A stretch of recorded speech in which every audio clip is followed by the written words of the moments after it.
Israel prepares for an invasion of Syria. SkyWatchTV News for Wednesday, August 19th, 2015. I'm Derek Gilbert. Any good military drills for all possible contingencies. In the last couple of weeks, troops from the Israel Defense Forces have been training for a couple of different scenarios. Terrorists crossing the border from Syria across the Golan Heights with anti-tank weapons, machine guns, and grenade launchers, or the takeover of Druze villages inside Syria. As we talked before, the Druze community in Syria has many relatives in northern Israel. Military planners in Israel are concerned that a rebel group in Syria, backed into a corner by government troops or by other unfriendly rebel forces, might try to draw Israel into the ongoing civil war. Meanwhile, the Islamic State strikes another blow against the history of the Middle East. An 82-year-old archaeologist, Khalid Assad, who was in charge of antiquities in the ancient city of Palmyra, which was overrun by ISIS in May, was beheaded, his body hanging as of today in a city square there. The Syrian government had moved hundreds of statues dating back to the Roman and Greek periods to protect them from the Islamic State before they invaded. The government in Libya, such as it is calling for help to fight off the Islamic State. The recognized government in Tripoli has its hands full with an IS invasion in the seaside town of Sirte. The Libyan government has asked the United Nations and the Arab League to intervene. A group of Yazidi women in Iraq have decided to take on the Islamic State themselves. A well-known Yazidi singer has formed an all-female militia unit. This is retaliation for the ongoing Islamic State practice of selling Yazidi women as sex slaves, as we talked about yesterday. The so-called Sun Brigade is made up of about 120 women aged 17 to 30. And with all due respect, and while I can certainly understand their motivation, I don't see this ending well. Here in the U.S., a young couple from Mississippi State University are in custody, charged with planning to travel to Syria to join the Islamic State. What's really disturbing about this story is that the couple are not the types of people we would expect to see in this situation. 19-year-old Jaylin Young was a cheerleader, an honor student, studying to become a doctor. Her boyfriend, 22-year-old Mohammed Daklala, was a psychology student at MSU, son of a popular Muslim figure in Starkville, Mississippi, where they lived. He was a mathematics tutor for students at Mississippi State. His wife made hummus, which she sold in a local farmer's market. Jaylin's friends were quoted as saying they thought she was too level-headed for something like this, was very outspoken on the internet about her Christian faith until about 2 years ago, when she was introduced to Islam by other students at Mississippi State. The couple were caught by FBI agents posing online as supporters of the Islamic State. This is a disturbing trend. The Islamic State has had a pretty good track record recruiting women over the internet. They've created an online image of this Islamic girl power subculture. Anti-terror experts believe more than 500 women and girls have been lured to territory controlled by the Islamic State. See, the IS needs young men to fight. They need young women to give birth to the next generation of jihadis. One analyst told the New York Times that this Islamic subculture is like the new punk rock, teen rebellion, expressed as a radical religiosity that questions everything and where headscarves and beards are sexy. ISIS has been successful using this tactic to recruit. Some of its best agents are here in the West. In fact, one woman, recruiter for the Islamic State, with over 8,000 followers to her Twitter account before it was shut down in the spring, was identified as a journalism student in Seattle. Why this success? Well, the fact is, works-based religion is appealing to us. It appeals to something inside us. And we see it in Christianity, too. I mean, we keep diluting the gospel and the message of grace by adding rules to the salvation offered by Jesus Christ. Don't worship on this day, worship on that day. Don't dance, don't drink. Celebrate feasts on these days. Don't eat meat on those days. Women wear these clothes, men wear those clothes. Cut your hair short, leave your hair long. It's grace plus, Christ plus. None of that stuff gets us into heaven. It just makes us feel good. Feel as though we're either earning Christ's forgiveness or somehow demonstrating our love for Him through following these self-imposed rules. But at worst, it can puff up our pride. Paul wrote to the church at Ephesus and warned against this. He said specifically, "For by grace you've been saved through faith, And this is not your own doing, it is of God, not a result of works, so that no one may boast. Our salvation is by faith alone, grace alone, through faith alone, in Jesus Christ alone.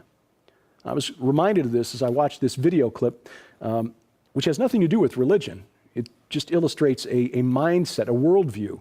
This was taken at a closed-door meeting between Hillary Clinton and organizers of the Black Lives Matter movement in Boston. Watch this. This is and has always been a wet problem of violence. It's not, there's not much that we can do to stop the violence against us. Well, if that is a conversation that I push back. Okay, I understand what you're saying. Also respectfully. Yeah. Well, respectfully, if that is your position, then I will talk only to white people about how we are going to deal with the very real problems. That's not what I mean. That's not what I mean. No. But like what I'm saying is, what you just said was a form of victim blaming, right? You were saying that what the Black Lives Matter movement needs to do to change white hearts is no, I'm not talking about. Policy look, I don't believe you change hearts. I believe you change laws, you change allocation of resources, you change the way systems operate. You're not going to change every heart. You're not. Now, I have to admit, confess, it is somewhat amusing to see progressives turning on one another this way. But putting that aside, did you notice how Hillary revealed her mindset, her worldview about how we should interact with our fellow man, her basic philosophy of social change? You can't change hearts, so you have to change laws and change social structures, systems. That's exactly the opposite of what we Christians are called to do in the Great Commission. When Jesus sent the disciples into the world, he told them, all authority in heaven and on earth has been given to me. Go therefore and make disciples of all nations, baptizing them in the name of the Father and of the Son and the Holy Spirit, teaching them to observe all that I commanded, and behold, I am with you always to the end of the age. Nothing in there about making sure we have at least 5 conservative judges on the Supreme Court, forming political action committees. Now, having said that, I'm not suggesting that we should withdraw from political action. I'm just saying that if we change enough hearts, we don't necessarily need to stack the Supreme Court in order to change, say, the legalized practice of abortion. If enough people believe it's wrong because of their fundamental worldview, we won't need to legislate against it.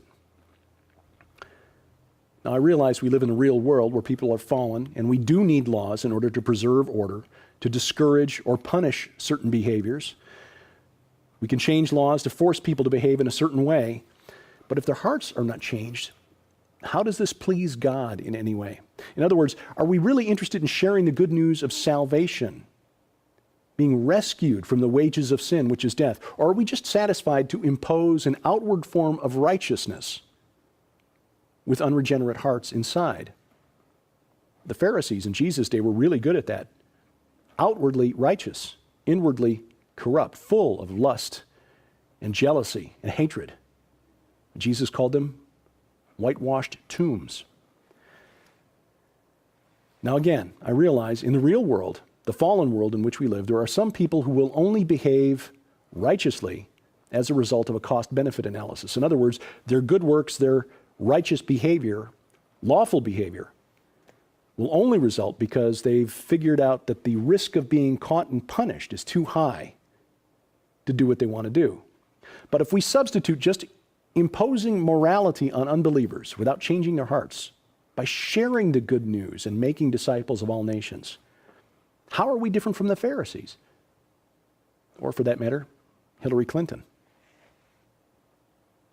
In Tennessee, the court system there has changed procedural forms in the wake of the Supreme Court's legalization of gay marriage. Forms that used to require the name of a person's mother and father are now asking for the names of parent 1 and parent 2. I fail to see how that's less offensive. Nobody likes to feel like number 2.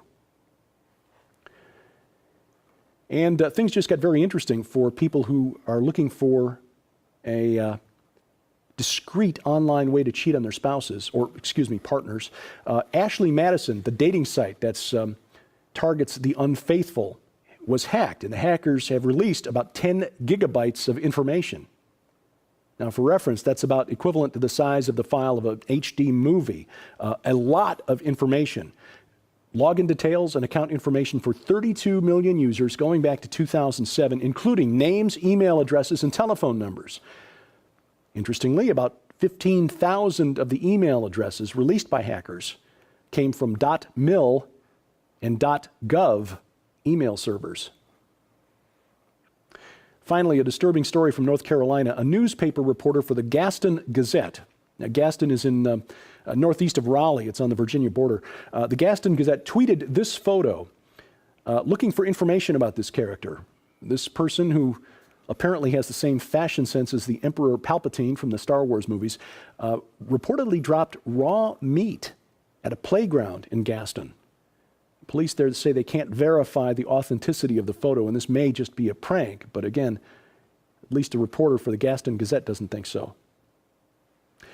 Last night on SkyWatch TV, the big reveal, the big announcement. Gary Stearman, Bob Ulrich from Prophecy Watchers were here, and with Tom Horn, they announced the 2016 Rocky Mountain International Prophecy Summit. Prophecy Watchers and SkyWatch TV co-sponsoring this event. 25 top speakers in the field of Bible prophecy, geopolitics, preparation for the end times. This will be July 15th through the 17th of 2016 in Colorado Springs. More details online at prophecywatchers.com, where registration will begin October 13th of 2015, and we'll tell you more about that event as we get closer to it. If you missed the program last night, would like to see the program in full and hear what Tom and Gary and Bob had to say about the event, you can catch that today on our Roku channel.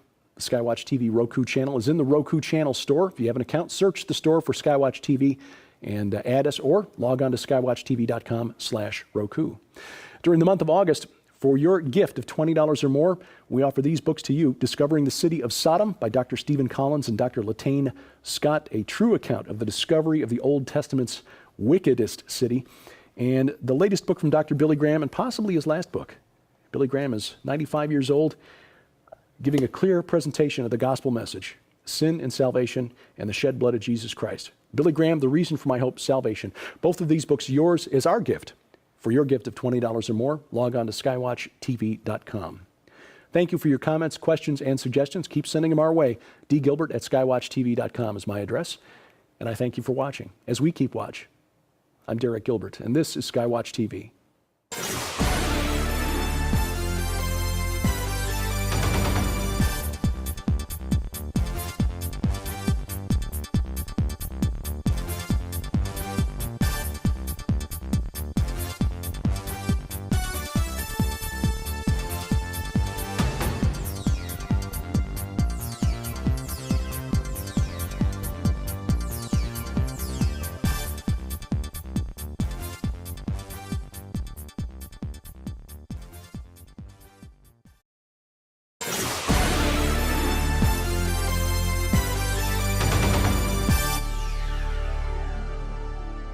Israel prepares for an invasion of Syria.